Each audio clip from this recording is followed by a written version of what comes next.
Never realized how many ways you genuinely can fuck somebody up with a book.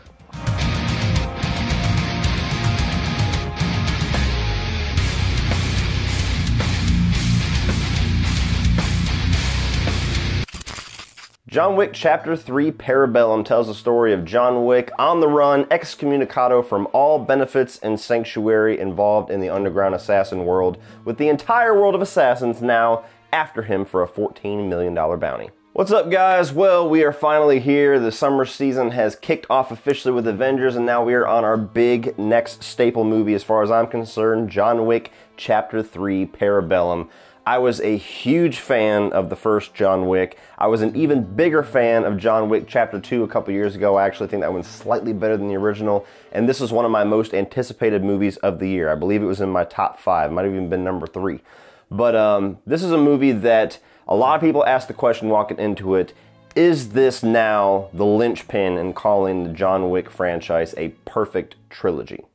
Is it? Let's find out. So kicking it off with the positives for John Wick Chapter 3, this damn well better be a positive, and it is, and that is the action and the fight scenes and the fight choreography in this movie. John Wick exploded onto the action scene out of absolutely nowhere, and the big thing that everybody was blown away by was the fight choreography, the gun choreography, the fight scenes, the way that they were shot, how you could see everything. It wasn't all shaky cam and quick cuts. There was even better in John Wick Chapter 2, and there is an argument to be made that some of the action scenes in John Wick Chapter 3 Parabellum might even be the best of the franchise. I will say for sure there is at least one fight in the first 30 minutes of this movie involving knives that is for sure one of, if not the best knife fighting scene that I've ever seen. So there are numerous action scenes, damn near start to finish in this film, that are going to be the best action you're going to see all year. No argument.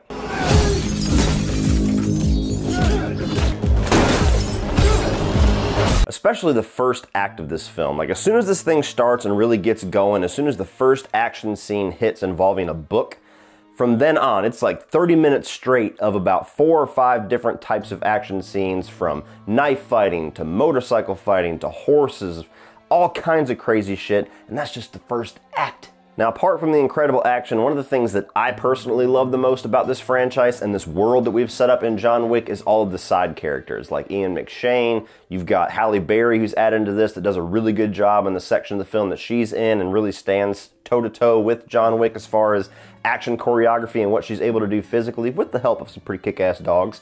Love Lawrence Fishburne's character in this. Like, he was great in Chapter 2, but here he just talks shit and has some of the greatest one-liners of the movie. Lance Reddick, if you're a Fringe fan, we've always loved Lance Reddick. He showed up in the first John Wick as the concierge of the Continental, and he actually gets to kick a little bit of ass in this movie. Whenever I saw him pick up a shotgun, I was like, yes, get him, Lance. All the side characters in this movie, for the most part, are really enjoyable. The ones that are returning, and even a couple of that are brand new, like Halle Berry. You shouldn't be here. Nice suit. Good to see you too. I need your help. After this, we are less than even. Mark Dacascos as pretty much your main, somewhat antagonist to John Wick. He's like the main assassin that's trying to kick his ass, not necessarily the main villain of the movie, but he takes the place of the role of the person who is most adamant to get John Wick in this situation. Now, we haven't seen this guy in film that I've seen in a very long time. Ironically enough, like last week, I saw that Double Dragon from the 90s was on Amazon Prime, and I watched like the first 40 minutes of it. God, how horrible of a movie that was. But Mark Dacascos was one of those guys that around that time was like one of those up-and-comers in martial arts and action movies. Or if you're a fan of the Food Network, you know him as the chairman of Iron Chef. It's a guy that we have not seen in a long time. You throw him into John Wick, to me, he was one of the most fun parts of the movie. He has a lot of fun in the role. He has some good one-liners. There is going to be a little bit of a divide, I think, for people that see this, that either really like his character or maybe think he's a little bit too hokey and a little too jokey. But for me, with the tone of the movie, it fit. To me, his character fit. For nothing else, just the joy of seeing this guy in a role like this once again. So I enjoyed his character. Now moving into a couple of mixed elements. And the main one, even though this was probably the biggest positive that all of us are going to walk out of saying, is the action. I might be crazy, although I have at least talked to one other person that saw this as well. There are moments in at least 5 or 6 of the fight scenes in this movie where to me it felt like fight choreography, and I did not have that negative at all. Did not see that at all in the first two movies. There's moments where it feels like there's intentional throws, or it feels like punches are being pulled a little bit, or it feels like there's moments there where it's like, okay, you could have killed him 3 times easily, but you waited to let them set up a certain move that you're gonna do.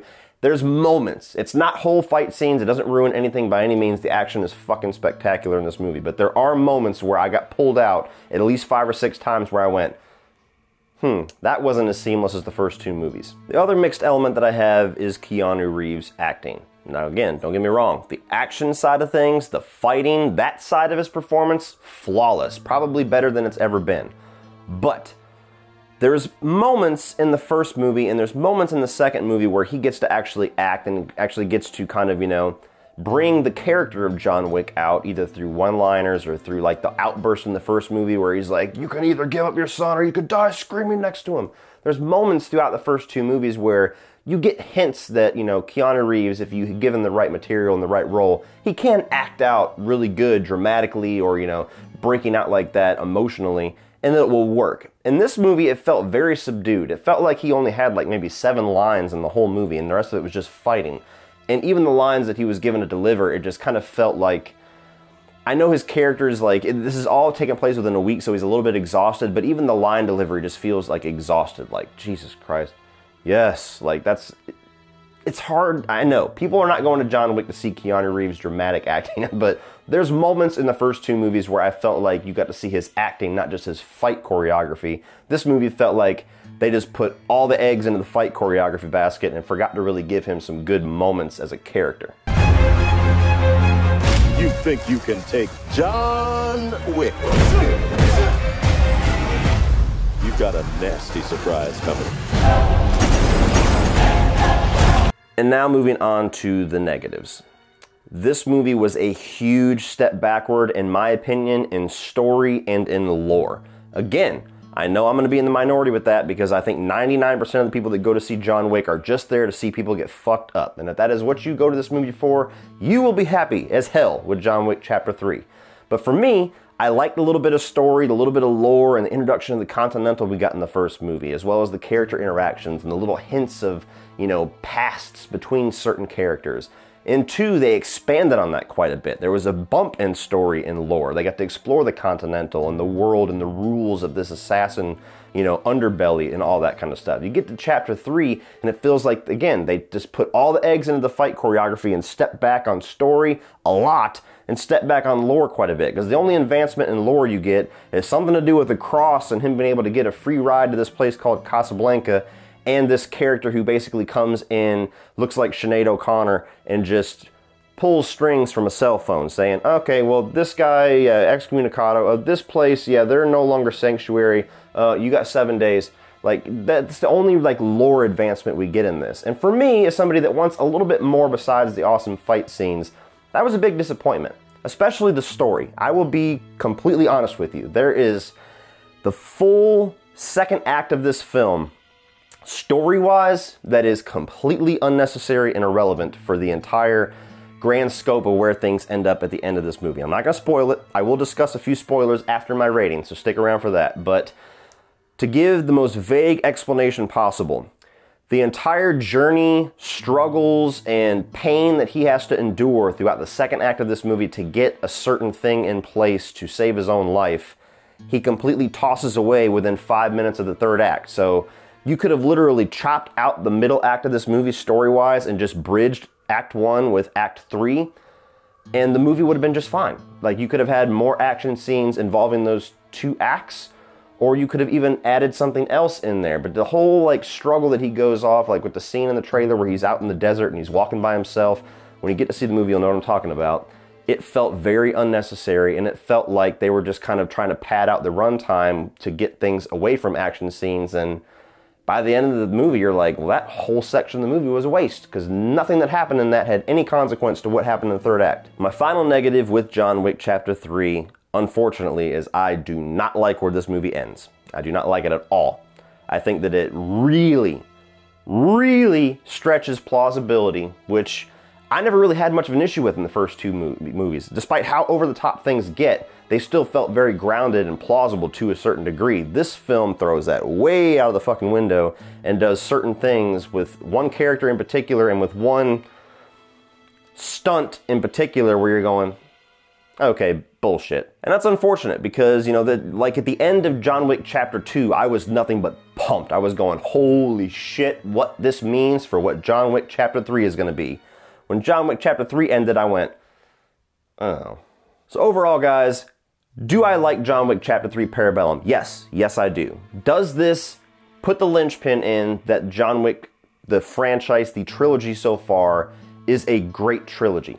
Yes. This is clearly the weakest of the three, in my opinion, but it is still a very good movie, a good continuation, and delivers what 99% of us want to see out of a John Wick movie. So I will be in the minority with most of my negatives, and I acknowledge that fully. But if you're like me and you want to go to these movies for those extra little things like lore, like plausibility, like story, and you don't just want to see Keanu Reeves fuck people up for 2 hours, you might be slightly disappointed with some of the execution in this third film.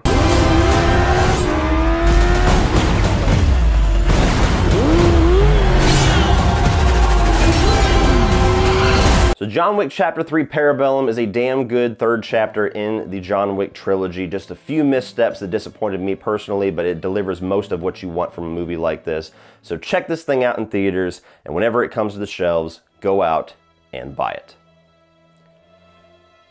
Alright guys, now I'm going to talk just a couple of spoilers just to elaborate a little bit more on some of the negatives that I had. So if you have not seen the movie and you don't want to know what happens in this at all, not that this is a movie that has like huge spoilers like Avengers Endgame or anything, but if you want to go in completely blind, pause this, go watch the movie, come back and finish this review. But if you've seen the movie, or if you don't give a fuck about spoilers, here we go. So regarding my issue with the middle act of this film and the story that to me just felt like complete waste and complete throwaway by the end of this. So John Wick gets to the point where he's on the run. Everybody's trying to kill him. Everybody's trying to get this $14 million bounty, which then gets bumped up throughout the film. And he has to give this item to Angelica Houston, this cross, which basically is him turning in this ticket to get to the city Casablanca, to get the answers from Halle Berry to how to get to this guy who is like above the high table. So he's like one of the big higher ups that is above the leaders of this assassin world. So a lot of things that he has to do just to meet this guy.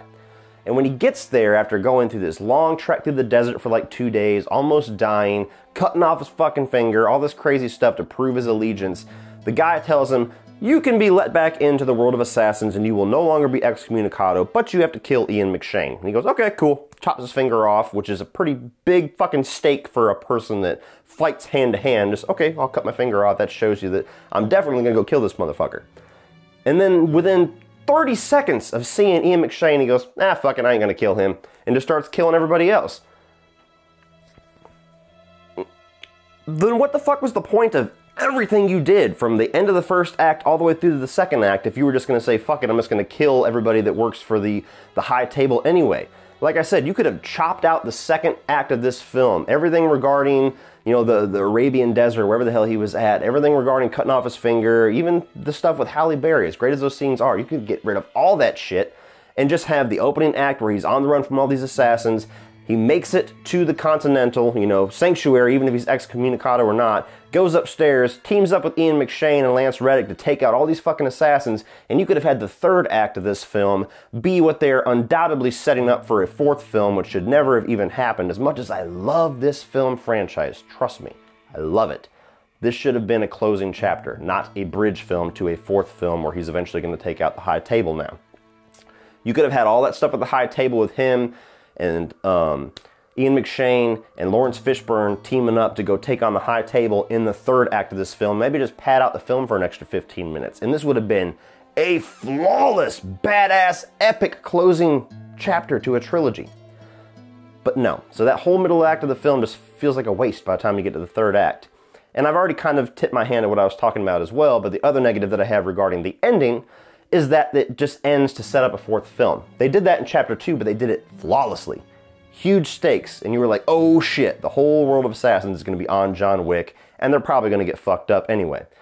You get to the end of this, and John Wick goes up, they've had a parlay, Ian McShane has handed back the keys to the Continental. He's going to be reinstated as the leader. And whatever the hell this chick's name is, the Sinead O'Connor chick, looks at him and she goes, what are we going to do about John Wick? And he just goes, oh, well, he has to die. And shoots him a couple of times. And even after almost a day later, and I try to think about what is going on with Ian McShane and what he does to John Wick in the final few minutes of this film, shooting him, which then he falls off of this huge building, busts the shit out of himself on the rooftops and on the rafters, and then falls on the fucking concrete ground, and then gets carried away by Lawrence Fishburne's people to set up this fourth movie where they're going to take out the high table. Neither way that motivation can go from Ian McShane makes any sense to me whatsoever, which is where the plausibility gets stretched, not only from John Wick surviving that shit, but just with how this is going to work out. Because either one, it's a huge character betrayal on his part, for which how much he helped him at the end of Chapter 2, and even in John Wick 1, that he would just suddenly say fuck it and just kill John Wick to get his hotel back. And if you look at the other end, where it's just a ruse, he shoots him so that he can get off the roof and then eventually go fuck up the high table anyway, and it was all secretive to make it look like he was trying to betray John Wick. It doesn't make any sense either, because he shot the motherfucker 3 times and threw him off a goddamn building. John Wick is not a superhero. So when I saw that, I was like, what the fuck is going on here? And even a day later, like I'm saying, neither one of the motivations, either him betraying John Wick or him his secret allegiance with John Wick and just, putting on a ruse that he's betrayed him to the high table, neither one makes any sense to me whatsoever. And it's one of those movies where I call them a stepping stone film. The worst example of this is Jeepers Creepers 3, where it turns John Wick 3 into a stepping stone film where it literally only exists to get us to this fourth film. And I'm telling you, if you could have just taken out that second act, pushed Act 1 and 3 together, and added that third act, that all the things with the high table that they're going to do in this fourth film, this would have been a phenomenal close to a John Wick trilogy, and it would have been literally a perfect trilogy. And I can't call it a perfect trilogy the way this film is. It's damn close.